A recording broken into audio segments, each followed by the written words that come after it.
Good afternoon. I'm Briggs LaSavage. Thanks for joining us. Just within the last half hour, Minnesota's governor signed 2 executive orders aimed at curbing gun violence.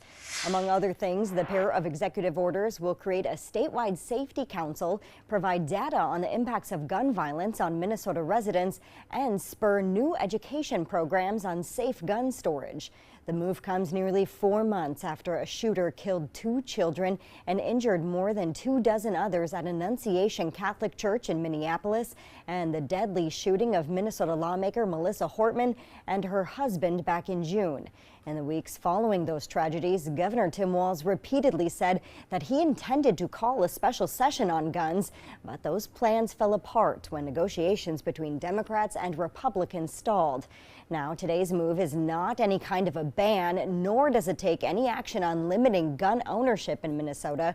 Walz doesn't have the authority to do that on his own, but he does hope today's orders are a step toward taking action on what he calls dangerous weapons. Too damn many guns and the wrong types of guns on the street. And I don't want to hear how do you define assault weapon. I damn sure can assign what it is and describe what it is and tell you what it does. And unfortunately, we have a whole bunch of parents now who know a lot more about what these weapons were meant to do.